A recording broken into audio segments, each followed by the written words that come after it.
Ladies and gentlemen, good day and welcome to the GNG Electronics Q1FY26 earnings conference call.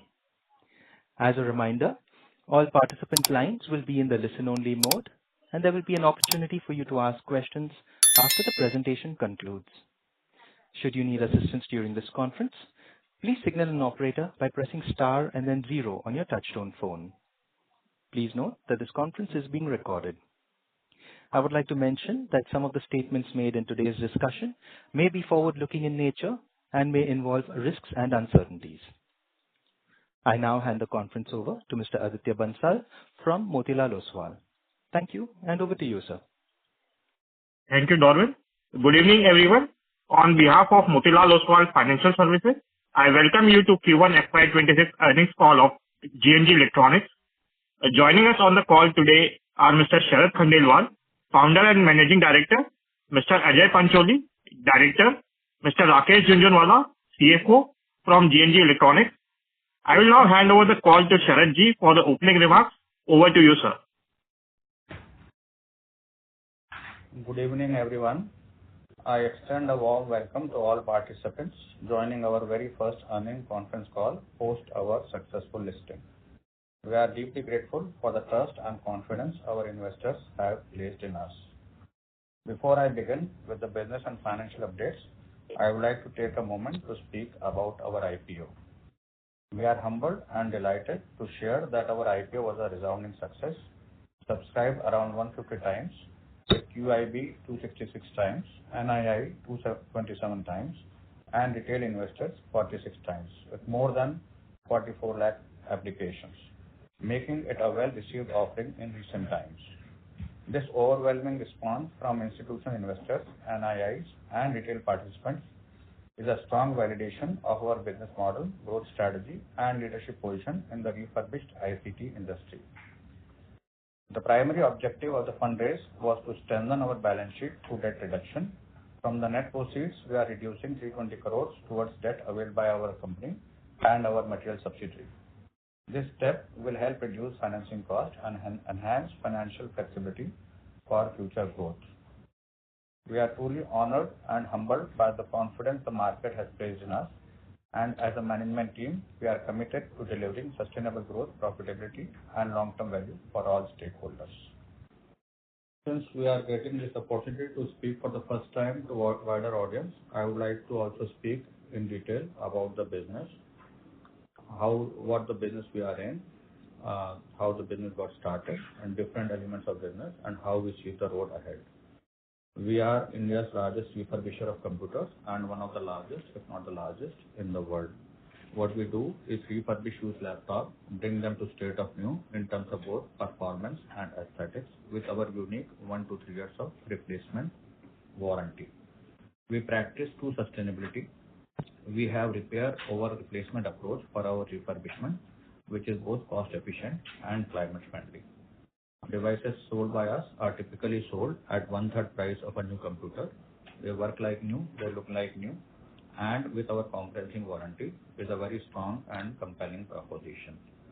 In terms of market size, 1/3 of computers sold globally are pre-owned or refurbished, and the phenomena is common both for developing and developed countries alike. The United States sells 90 million computers, 65 million are brand new, 25 million are refurbished. Europe around the same. In our country, 20 million computers are sold, 15 million are brand new, 5 million are refurbished. We use multiple devices for multiple tasks.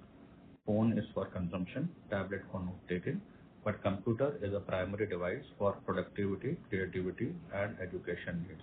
And with more and more high-end computing required due to AI and other applications, a premium high-end refurbished computer at affordable price is a very, very relevant proposition and very good use case for all kinds of customers. We are fully integrated, presence across full value chain, and very, very granular in our facilities.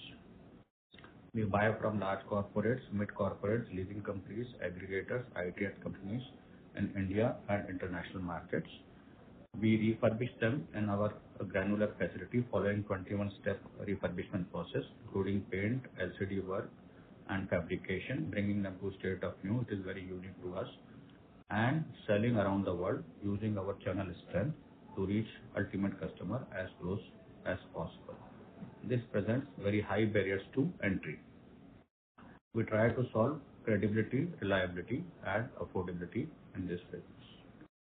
In terms of my personal background, I am chartered accountant 1994 batch and head rank All India during that examination. Soon after, I started computer distribution business. During the course of my journey, I realized there is a need and requirement for refurbished computers, but despite being in that industry, couldn't find many suppliers. I researched around the same between 2015-16, visited numerous facilities in Canada, Europe, and the United States. And what I realized was while Europeans and Americans, while they could refurbish devices, they were mostly on the functional side, nothing much they could do on the cosmetic side, and even on the functional side when the input quality was good. So quite humbly, we wanted to create a product which was like new in terms of both performance and aesthetics.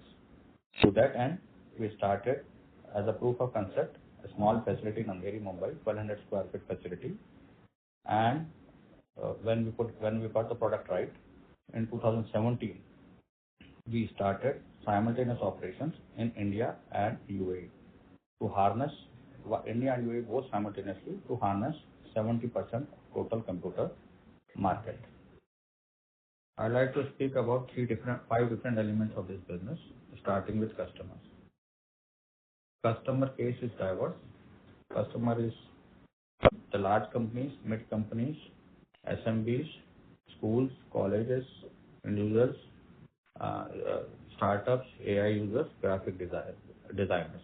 All kind of people have need and requirement of this kind of device, which is 1/3 of the price and looks like new, works like new with a warranty. We primarily focus on business as our ultimate customer because here we get appreciation and for the warranty and quality, and we are able to price our products better. We use our channel strength built over years to reach the ultimate customer. And it is very, very important to note, while one can buy brand new product from various sources, it is difficult to buy a refurbished product from anybody. So you need to build a lot of trust and credibility, and channel strength allows us to give very, very large reach. Very important also point to note is that for a channel partner, it is relatively easy to buy a brand new product from various sources. Or to buy a refurbished laptop, the supplier needs to have a very, very consistent track record of servicing, warranty, and delivering quality products. On the supplier fronts, we have a solution-centric approach. When a company or an individual wants to dispose of assets, they have concern around privacy. And in some geography, either by force of legislation or their own accord, people have concerns around sustainability too. We solve all privacy and sustainability criteria. We have all the certification in place. Our facilities was audited by banks and software companies on privacy and sustainability goals. And due to the channel strength and our presence across full value chain and our ability to sell our product around the world and cost efficient repair over replacement approach for our refurbishment, we are also able to offer fair price to our suppliers, which is very crucial to ensure consistency in supplies, which is very crucial for this business. I would like to speak about brand partnership. We all know when we buy a new phone, we are offered a fair price of the existing phone that we have. But it has not been happening very effectively in case of computers, both on commercial side and consumer side in India and international markets.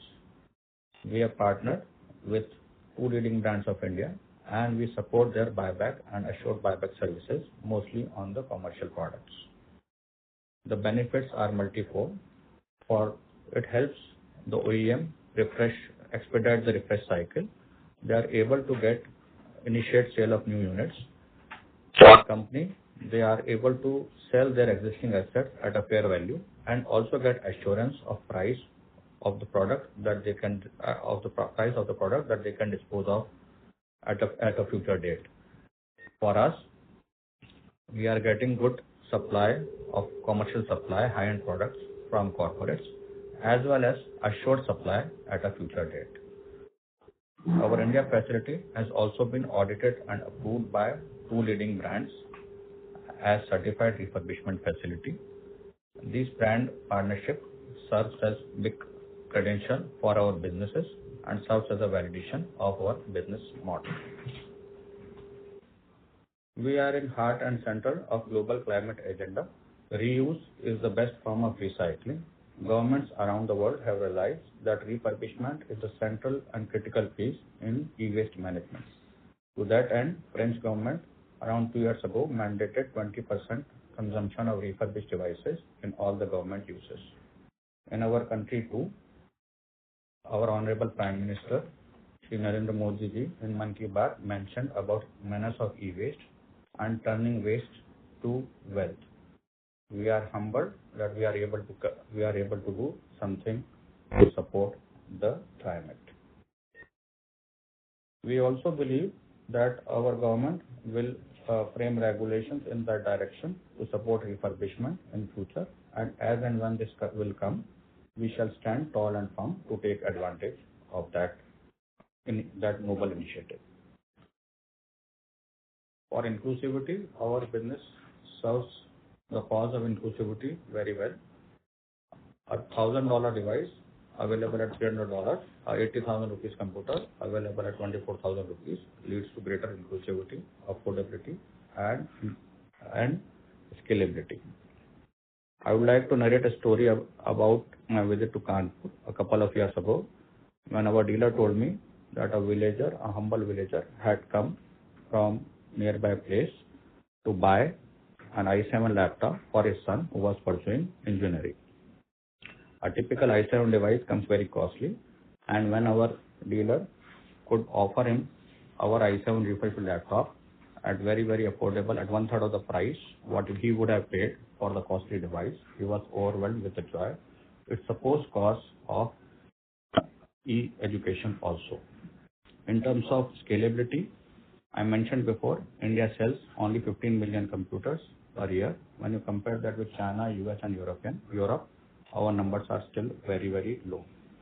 Being the largest nation on planet and the fastest growing major economy, there is no doubt in my mind that overall computer requirement in our nation will increase, and refurbished computers will play an important role in this.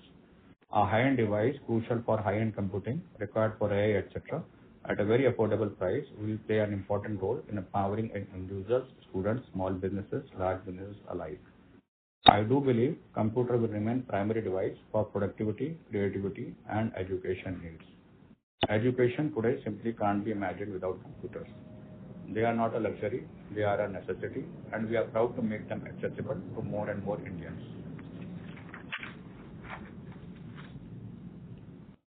As it requires human effort for refurbishment to happen, it generates employment and also promotes inclusivity. E-education is crucial for Skill India and Digital India, which will lead to our PM's vision of Viksit Bharat. Our business also reduces capex of SMBs. This business is good as a business, good for economy, good for environment, good for employment generation, and good for inclusivity. We have good headroom both for bottom line and top line expansion. Since we sell our product typically at 30% price of a new computer, we have a good headroom for bottom line expansion, as a typical used phone or car are sold at 40 to 50% of price of a new phone or car. In terms of top line, we are a small fraction of large and growing market. People are more open to using refurbished devices. People are more open to selling their existing assets when they get comfort around privacy, and they are offered fair price. Due to our channel strength around the world, we are able to offer fair price to our suppliers, and we are able to secure good products, which helps in expansion of our top line. Market per se, there is more openness, more keenness, and more awareness to use refurbished devices from the climate standpoint of view, from sustainability standpoint of view, and most importantly, from the economic rationale that these devices offer. In our goal to reach more close to corporate and government customers, we have initiated a project in India and US market. This will help us increasing our top line and bottom line in these markets and other markets too. This business is recession proof, works in both up cycle and down cycle of economy. I would like to give outlook and journey forward. Our business has good headroom for expansion both domestically and internationally from both top line and bottom line perspective. In terms of top line, we see ourselves growing at 25% year on year. For bottom line, we see margin opportunity of 75 to 100 bps year on year each year for the next few years. Also, I am pleased to inform that our fellow board member, Mr. Amit Midda, has been appointed as non-executive director in the global board of Lenovo. Coming on to our financials, our revenue has more than doubled, rising from 662 crores in FY23 to 1411 crores in FY25. In terms of operating scale, the number of devices refurbished grew from 2.48 lakhs in FY23 to 5.191 lakhs in FY25. During the same period, our customer base expanded from 1833 to 4154, while our procurement partner network increased from 265 to 557. International markets continue to contribute meaningfully to our business, led by strong demand in the US and Europe and growing traction in the Middle East. Our asset-light expansion model provides us with a solid platform for sustainable, profitable growth. I would also like to summarize a few points. We are actually creating a new category in which we are making it as a proposition of refurbished computer, which look like new, work like new with warranty at very, very affordable prices, so that customers, business, all kinds of customers are very, very comfortable using them for their business and other uses. It reduces their capex and it is good for climate. Our output is standard, input is non-linear. This allows us to give standard supplies to our customers across the world, which is a very, very important and useful point. We practice buy better, refurbish better, and sell better. Buy better, buying from corporates, SMBs, leasing companies, aggregators, IT companies in India and international markets. Refurbish better by having repair over replacement approach for our refurbishment, which is cost efficient and climate friendly. We follow 21 steps, and we do paint work, fabrication work, and LCD work to give a like new look. Sell better by leveraging our channel strength in India and international market, which is nurtured over years and which gives us such immense reach and gets us more close to customer as possible. We are also long tail to long tail, and we are not dependent on a particular source of supplier and a particular set of customers. We have full visibility how our product and where our product is being sold. We are also one unique company which is doing all three elements together in a very comprehensive way, which is procurement, refurbishment, and sales. Going more close to procurement partners, extensively refurbishing products, and sales, owning the sales in India and international markets. Thank you for listening to me. I would like now to hand over to our CFO Rakeshji, who will speak about quarterly financials. So I will cover financial highlights for this quarter. In Q1 FY26, company has delivered a revenue of 3,123 million rupees, marking a healthy 22% growth year on year on the back of robust demand and improved realization. Gross margin expanded to 21.4%, up from 20.2% year on year, and a sharp improvement from 15% quarter on quarter. This translated into a stronger operating performance with EBITDA margin at 11.3% compared to 10.8% in Q1 FY25 and 6.8% in Q4 FY25, demonstrating operating leverage. Consequently, profitability is scaled up meaningfully with PAT at 188 million rupees, up 55% year-on-year and 28% quarter-on-quarter, and PAT margins improved to 5.94%. ROI has improved to 31% versus 29% in Q1 FY25 and 28% in Q4 FY25. Thank you very much. We will now begin the question and answer session. Anyone who wishes to ask a question may press star and one on their touchtone telephone. If you wish to remove yourself from the question queue, you may press star and two. Participants are requested to please use handsets while asking a question.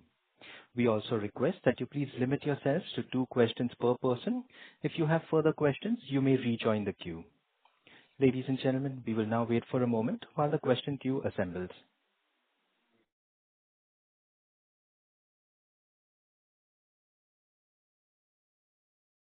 Our first question comes from the line of Pritesh from Lucky Investments. Please go ahead. Yeah, hello, sir. So my first question is on volume. So in Q1 now, what kind of volumes did we do and what is the volume growth?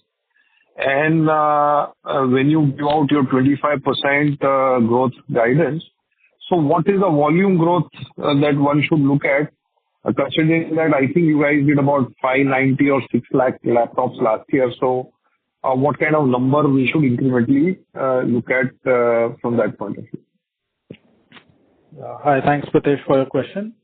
So in Q1, we have done a total volume of about 127,000 odd ICT devices, and almost 70% of this in terms of numbers was in terms of laptops, and the rest in terms of other devices, other ICT devices. So in terms of value terms, this number was 79% and 21%. Coming to your second part of the question, in terms of last year, we did about 593 odd devices. Now, we see the average ASPs of our units ranging in the 25 to 27,000 odd rupees. Laptops, to be specific, in this quarter, we've had laptops with an ASP of about 25,600, and for other devices about 22,000 odd. So we anticipate that this number in terms of numeric numbers of units is likely to be in a similar trajectory in terms of growth, say 25 to 27 odd percent. Again, what specific breakup that may come in terms of laptops and other devices is a function of flows, right? But we don't see that as a challenge. Yeah. Okay. So basically, this quarter also, you have grown at about 23% in volume growth. That 127,000 ICT devices reflect a growth which is similar to your revenue growth, right? Yes. It is about 17-18%. So, okay, to be specific, it is about 17 odd percent year over year. Volume. So yeah. Okay. My other question is in terms of the organization built up now. What are we doing and where are we heading in terms of laptop procurement? What are the key areas or milestones that you have to achieve or targeted for yourself? And then in terms of laptop, not laptop, but ICT devices procurement. And similarly, what milestones or targets that you would have decided in terms of the ICT device supply channel sales channel built up? If you could, spend some time there. Yeah. So in terms of, we are doing precisely what we've been doing historically, right? Only thing is that we are increasing scale, right? At the end of last year, our total profile of people on our board was about, one second, that number is about 1,200 odd people. So this number has increased by about almost 10% as we speak, at almost 1,370 odd people. And also from a capability perspective, we are increasing our capacities out over there. In terms of focus on ICT devices, again, the focus continues to remain on laptops and computers primarily. And we are trying to do better what we've historically been doing. So there's no specific target. We just need to enhance and enrich the penetration across markets. When I say that, I think it's most important that we are still scratching the surface in terms of the opportunity amongst various banks in India, various IT companies in India. So we need to penetrate more, and in that, on that perspective, we are increasing our focus on the procurement side of it.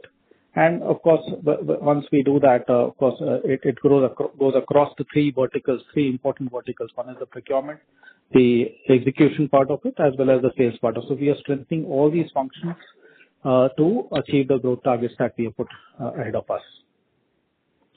Scale and procurement means number of corporate increases. That's the way we should track you. Yes, you should track it in terms of yes. So it's not necessarily number of corporates. It could be, say, hypothetically, why I say not necessarily number of corporates, because you could have a situation where with say 20 corporates, if the average acquisition, and in certain situations we have had acquisitions from a single corporate ranging from 20 to 25,000 units. So as against, say, we have 10 corporates supplying to 2,000 units.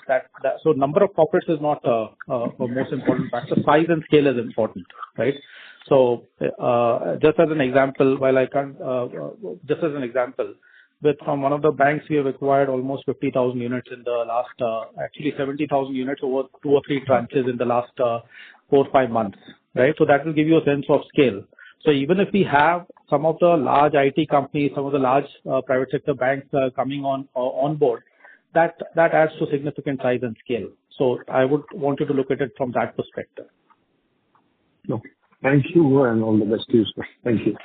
Thank you, Pratish. Thank you. We have our next question from the line of Sharad Tripathi from Caprise. Please go ahead. Hi, sir. Can you help us understand the similar way on the your sales side? If you can provide the breakup in terms of direct office sales through retailers and directly to the retail consumers. That is one question. And second question is, if you can talk about your backward integration strategy on the component side, and if you can help us on that side. Hi, this is Sharad here. I'll take this question. On the sales side, we have a good sales infrastructure in India, UAE, and the US markets. We have around 60-70 people team in India that is being strengthened. We are hiring people to manage different regions to different channel partners, as well as corporate team and other teams in India, as well as in UAE for handling the Middle Eastern and European markets. In the US, similar exercise is there. We have 20 people team already in the United States in Dallas, and that is also being built up as we speak. We are leveraging, increasing our footprint, and enhance and enrich is our strategy, because enhance in the number of countries and that we deal in, a number of cities in India that we do business in, and also enrich in the throughput from the customer standpoint, that the same customer we would like him to buy from us more. We are primarily B2B, the ultimate customer. We are not in B2C or retail, because we think that we get better appreciation of our better appreciation price on the back of quality and warranty that we provide. Computers globally majorly are sold for business and education reasons, and we want to focus on that area primarily. B2C market, what we feel is a very, very price conscious and price elastic market.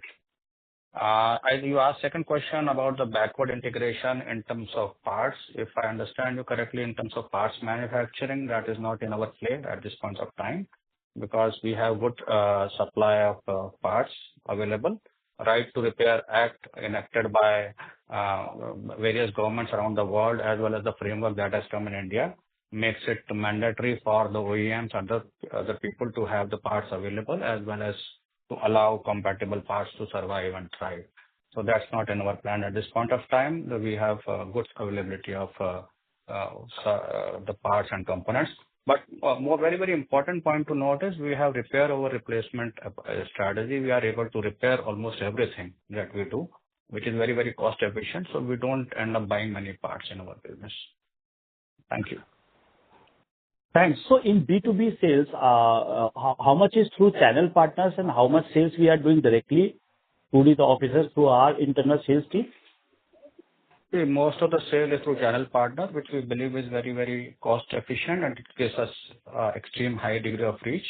Computers globally are done in this manner only, where major OEMs use the channel strength to reach ultimate customers. Having said that, we are increasing, as I mentioned also in my opening remarks, we have initiated a project in which we are going to select corporates and governments in the US and Indian market. Channel gives us a lot of amplification, and we support channel partners with superior product and warranty, and that gives us a lot of reach. Channel is our ally, and that we feel that's how the best cause of this business. Thank you. Thank you. Thank you. Thank you. Ladies and gentlemen, if you wish to ask questions, please press star and 1. Our next question comes from the line of Paras Chedda with Purple One Vertex Ventures LLP. Please go ahead. Yeah, thank you, sir, for this opportunity, and congratulations for the strong set of results. I just wanted to understand, I joined a little bit late. In terms of guidance, you said 25%. Is that for this year or for the next couple of years, broadly foreseeable sort of, in growth sort of? That's the first question. Yes. You want to ask the second question too?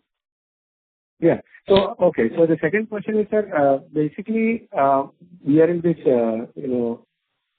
replacement sort of laptops, I mean, so our pricing basically will be in some form that is it linked? And obviously it will be linked to the new laptops, as in you can't cross probably a certain percentage of the new laptop price. So how, is there a sort of a specific linkage which can be quantified and defined that, that, you can't exceed X percentage of the new laptop price, where even if it's B2B, there will be some, price sensitiveness to that. That's the second question. And the third is, okay, if you can just add to that, once we are not in the B2C segment and it's price sensitive, whether it's worthwhile opening up even though a smaller share, but probably at a slightly better pricing compared to B2B, and even if it's a small share, it continues. So these are the three questions that I had, sir. So thank you. I'll answer all these. First, the guidance of 25% at this point of time is we are giving for the current year. Future is difficult to predict, but we can always say that we are a small fraction in a very large and growing market, and we have grown this business. We are very committed. This business offers a lot of potential. We have good headroom for both top line and bottom line expansion for many more years to come. Opportunity is very immense, but I would not like to pin any number at this point of time. As the time progresses, we should be able to give guidance around the same. In terms of your second question, I think it was linked to the pegging of the price for the brand new computer. I also mentioned we have good headroom on the margin expansion because we are at this point of time selling at 30% price. And when we compare that with other products like phone or car, they are sold at 40 to 50%. So we have good lever to increase this price also, the pegging of price of 30% that can go up. Because there is any which way very huge even at 40% of even at 40% of the new price, there will be sort of, buyers and B2B will be still open as a channel. I mean, yes. That's what we believe in. So it's like we have done the category creation. The product looks like new, the works like new, and we also offer warranty. So we are making it very comfortable for him to purchase the product. And they have very huge saving around the same. So the pegging is not like fixed. It will definitely go up, and it will also definitely want to be conservative, but it will also give us a lot of bottom line opportunities. And your third question was, I believe, was around B2C. B2C. Per se, when you sell B2C, the margin realization is not actually better because there are also costs associated with acquiring a B2C customers. B2C customers is difficult to acquire and difficult to retain. Expensive to acquire and expensive to retail. Primarily, what we have understood that B2B business is more remunerative in terms of our ultimate realization and margin realization, and this is what we want to focus upon in India, the Middle East, and American market. The market, since we are in different geographies and sell in 38, 39 countries now, and that count will also increase. So now we feel that B2B business should give us enough headroom for a foreseeable future. 50-55% number business any which way is happening for the brand new also from business and education. It's a huge market over there only. Yeah. Okay. Okay, I'll come back in a few, sir. Thank you. Our next question is from the line of Sunil Jain from Nirmal Bang Securities. Please go ahead. Yeah, thank you very much for this opportunity and congratulations on good numbers. So my question, two part. One is on the business. As you said that you sell it mainly through channel, but your supply is more of a B2B, like you are selling a bulk supply to a company or something. So the marketing responsibility of the company or it's of the channel? See, we work with the channel to reach the customer. So we work hand in hand with our channel partner. Like in case of telecom companies and as well as education institutions, we jointly work with the channel partner and close transaction with the ultimate, which we think is a very, very best win-win kind of proposition that is there, and that is how it happens in the IT industry around the world. That's the main. That's how it works. Yeah. Okay. So inventory and all is carried by you only. Channel is not carrying the inventory much. No, channel is carrying the inventory. We sell material to channel, they carry the inventory. We do not sell to channel if you are asking on back-to-back basis. Okay, fine. And so about the... Because there's a lot of micro distribution that also happens through channel. India, that to reach, see, SMB is 80% of GDP, I believe, in India as well as in international market. And there are a lot of business requirement which comes in small quantities, for which we feel that it is very important for channel partners and the partners under them to keep and maintain the inventory. Okay. And second on the financials, sir, can you talk about the tax rate? Because earlier you have lower tax rate, so maybe getting some advantage because of UAE. What could be the tax rate going forward from here? Hi, Ajay here. So, to your question on tax rate, we pay the applicable tax rate as applicable in India, and we have the benefit of zero tax for our operations which are out of the UAE facility. So as we see, as historically we have seen, a significant part of our business gets operated out of the UAE entity, and typically the way we see in terms of going forward as well, while both the segments and both the markets will grow, UAE will contribute to somewhere between 65 to 75% of our overall profitability and revenue. So to the extent of the profitability out of that, we'll have the benefit of the tax that is there, and the rest we'll have it out of India. So it's a function of total profitability that we capture in different markets, and we'll be compliant on both sides as applicable. So we'll have the benefit of tax as the markets grow on both sides. Okay. And the historical tax rate can be a guide factor or no? Yes. No, so just to give you a perspective, okay, FY25, our tax rate was about 12% on a combined basis. The same number for for first quarter is about 18%. It is same as the corresponding quarter of last year as well. So as I said, as volumes move, as business sees the growth in the subsequent quarters, this number will continue to vary. But I have given you an indication that how we see the composition of business as both markets grow, we see the benefit of the higher business on the UAE side contributing to a low tax rate on a consolidated basis. Yeah. And the last question, sir, how much is the net debt after paying debt from the... So the net debt is more or less, it is not significant. Okay, as we speak, we are still in the process of repaying our UAE debt in the UAE because of the fund movement, etc. But that should happen in the next week or so. That having said, we would have repaid about 320. The India debt has been repaid about 220 odd crores, and the balance 100 odd crores would also be paid off in the next couple of days. This also releases the fixed deposits or collaterals that we have had.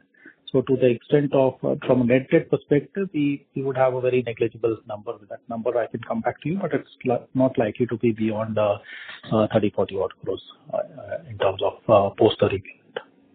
Okay, sir. Thank you very much, sir. Thank you.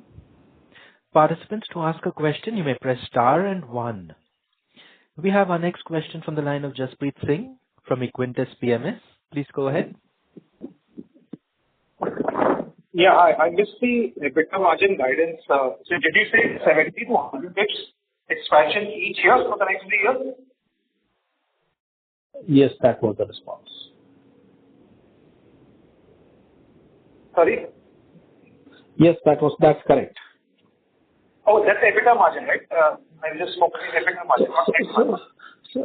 So we are focusing on the overall net margin perspective, but the gap between that is not as significant as we see that for the year going ahead, interest cost is going to be negligible and depreciation is negligible given that we are in a satellite business. And that's largely coming from operating leverage because you're almost doubling your revenue in 3 years. So that's directly a function of that, right? Assuming gross margin remains the same. Not necessarily operating leverage. It's a combination of operating leverage plus our ability to take a better price as we penetrate in markets. Our ability to take better price is what it's getting driven out of. Understood. And on the just to understand the industry within India, probably within India for now, because globally it might be very big. How big is the industry and what's the market share? Again, a ballpark number, whatever you can help understand. Sorry, there's a lot of echo in your voice. Could you repeat your question? Yeah, I was saying in terms of market share and the size of the industry within India, I understand there's a big piece. Sorry to interrupt, Jaspreet, but your line seems to be breaking up in between. You may need to ask your question. Is it better now? Is it better? It sounds better. Please go ahead. I'm saying the size of the industry within India and our market share, approximate market share within the organized pie.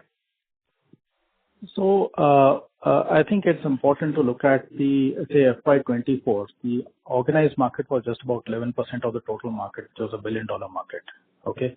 So within that segment, if we just look at India or our contribution from India, while we may be just about sub 10% of the number, but as mentioned by our founder Sharad, this market is something which is expanding rapidly. We see this market based on industry estimates and reports to triple in the next 3 to 4 years, and we continue to be at the forefront in terms of market share. Despite being in single-digit market share, we are the largest by far in the segment. All right. Okay. I'm good. Thank you so much for helping. All the best. Thank you. Ladies and gentlemen, in order that the management is able to address questions from all participants in the queue, we request you to please restrict yourselves to 2 questions only. You may rejoin the queue for follow-up questions. Our next question is from the line of Hiten Boricha from Sequent Investments. Please go ahead. Hello. You are on, sir. Yes, sir. Yeah. Thanks for the opportunity, sir. So I have a couple of questions. The first question is on the interest cost. You mentioned we are going to reduce the debt from the IPO proceeds. So if you can give what will be our debt by end of this year and what will be the finance cost for this year? So I would like to highlight the fact that we are sitting in the month of August. Our IPO got completed at the end of July, right? And immediately thereafter we paid off our India debt.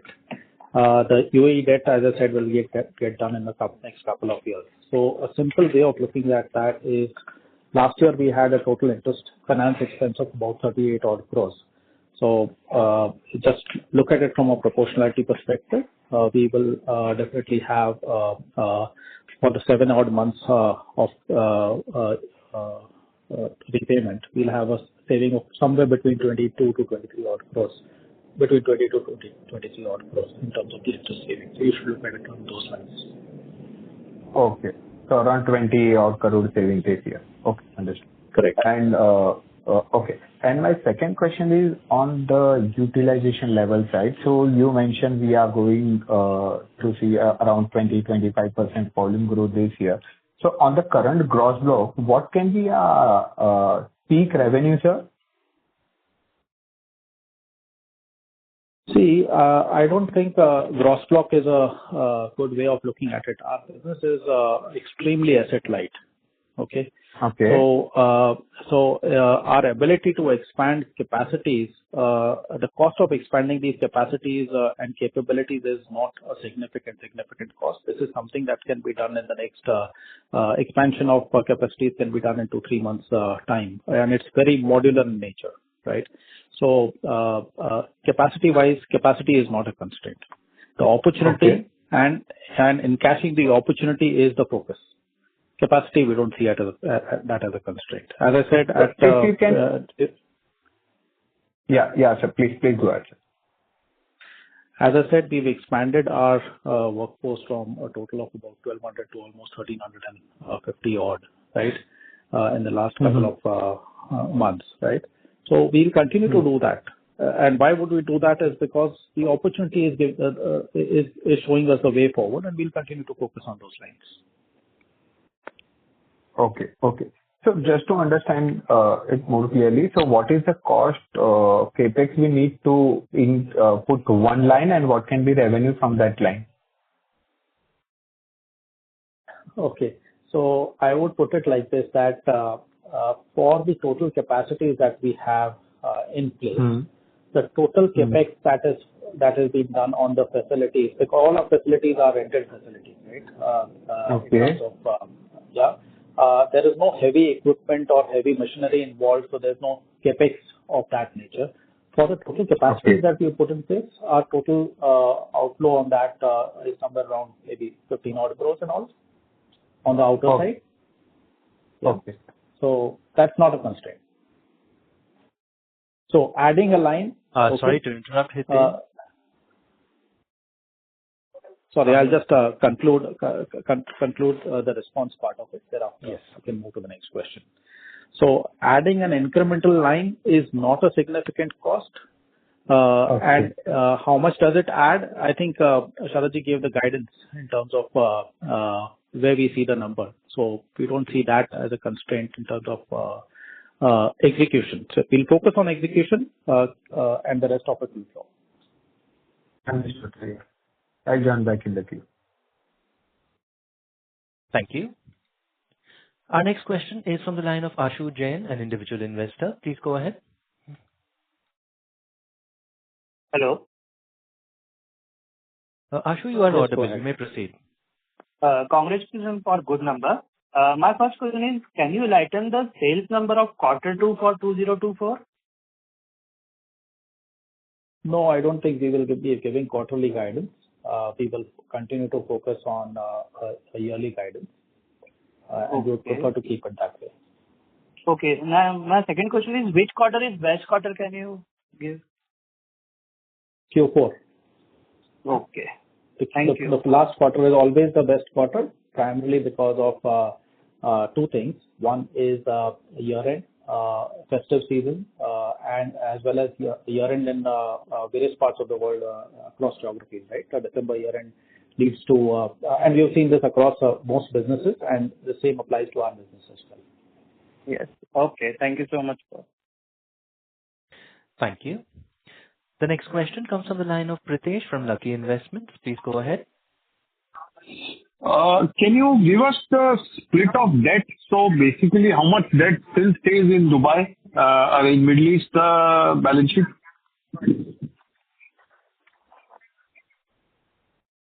Just give us a second, we'll pull that out.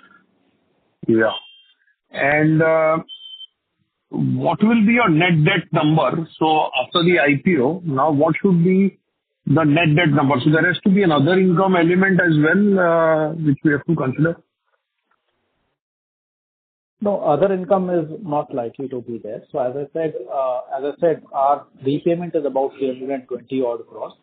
The release of collateral is going to be about somewhere between, say, 50 to 60 odd crores. So we'll have a total release of about 400 odd crores.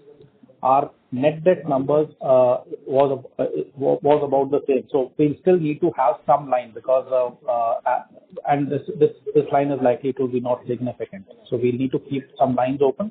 And to your question as to and why, if you look at the primary fundraise that was done was 400 odd crores. Net of expenses, that number is likely to be somewhere around 360 or 75 or 70 odd crores if I'm not wrong. So we don't see, if you're looking at from the perspective that is there other income likely to come out of the cash flow that remains, the answer is no. So then, post the IPO, your net, so I still didn't get it. What will be the net debt number? Because you initially mentioned to one of the participants, right? Okay, there will be debt in Dubai and which will be paid off over years, and debt of India will be paid off. So then what is the final net debt number? Okay, so as I said, by the end of year, so as of now, the net debt number is negligible or zero. The way we see the growth, we may need to have 30-40 odd crores of net debt coming towards the end of the year as the business grows. So as of now, the net debt number is more or less nil. Okay. So basically, over the next 2 quarters, we'll see an interest cost which will be zero. Sorry, could you repeat that, Pritesh? So over the next half, we will actually see the interest cost going down to zero. Well, no interest cost because the whatever you're reporting 10 crores will go away. That's how we should interpret. Yeah, interest cost is likely to go down significantly, and I would say it will be significantly reduced. It may not go down to zero, as I said. Towards the end of the year, we may need to have a little bit of line, but it's not likely to be anything meaningful, is what I would say. Thank you. Our next question comes from the line of Shreyansh Tadesara with Equentis Wealth Advisors. Please go ahead. Hello. Am I audible, sir? You are audible, so you may proceed. Yeah, thank you for the opportunity. Sir, just if I got the understanding right, I'm sorry if I'm being repetitive. But when you say when you can expand, expansion is not really a problem. What are the incremental costs that we are likely to incur? Let's say from the given capacity, we can have some X percentage of revenue, but let's say going ahead, if we were to assume that we keep on growing at 25% run rate, what are the incremental costs that we are likely to incur? Is it that the employee cost is the only cost that is going to be a significant incremental cost that we are likely to incur, or how is it? I just wanted to get this understanding correct. Yeah, sure. So just to address this straight, as we anticipate the growth of about 25% year over year, okay? Over the next 2 to 3 years, the total incremental cost that we see for setting up the incremental facility to cater towards this growth is not likely to be beyond 15 crores. Sorry, could you repeat the last line again? Sorry, sir. It's not likely to be beyond 15 crores, 15. Okay? To address the growth of, yes, incremental cost, to address the growth of 25% year over year, even if it was for 25% year over year for the next couple of years. So 15 crores incremental cost for next couple of years, you're saying that is sufficient to deliver 25% top line growth for next 2 years? Correct. That's right. Okay. And this cost is most likely in the employee cost head, right? It is basically for basic setup costs. It could be because, as I said, you need to have table spaces, furniture, fixtures, light equipment, etc. for repairs and so on and so forth. So it's not, as I said, no heavy. Total combined cost. Got it. Okay. Yes. Got it. Okay. Thank you. Our next question comes from the line of Paras Chedda with Purple One Vertex Ventures LLP. Please go ahead. Thank you, sir. So just wanted to, in a different way, my sense is that working capital will probably constrain the, scale of our operations. Maybe CapEx is not that big, a factor here. So without raising further equity, and there is leverage capacity, of course, that can be built up, what kind of peak revenue can be hit with this equity and certain level of debt that can again, go up, scale up in the next couple of years? So what kind of revenue can be hit basis this without raising further equity? Yeah. So I think I think you addressed the answer as well to some extent. So as I said, at the end of last year, I didn't, but at the beginning of last year, we had a total equity of about 225 odd crores, right? And a debt of about, say, 400 odd crores in all. Now, with the 365, 370 odd crores of equity, net equity post expenses, we have a total equity base of about, say, sub 600 odd crores. Right? Now, our ability and continued growth will be driven by our ability to lever that up going forward. So, if with the 225 odd crore of equity base, we had a business of about 1400 odd crores last year, I would leave the rest of it to your judgment as to where the equity base of 600 odd crores could take us to. And of course, there will be ongoing profitability that will come year over year in terms of we are not even factoring. Yeah. So broadly, does that imply more than 3x revenue from here before we have to think anything on the equity base front? We don't see the need on an immediate basis, but as I said, the opportunity, the equity has given us good headroom of growth without the need for any significant or any equity raise over the next foreseeable future is what I would say. Right. Sir, and sir, what barriers to entry? Because given that capacity, at least you can add capacity in a couple of months time frame, and so can others maybe. So, what are the barriers to entry in this business in terms of, your defendability of the scale of the business? Because there are, of course, numerous unorganized players as well competing alongside the organized players. So, what gives us the right to win here? Yeah, I'll take this question. Thank you. It's a very relevant question. Barriers to entry, obviously, anybody can do the business, but there are a lot of things that we do are very unique. We are present across full value chain. We are in the procurement side as deep as possible in multiple geography, buying from corporates, IT asset disposition companies, leasing companies, aggregators in India and market.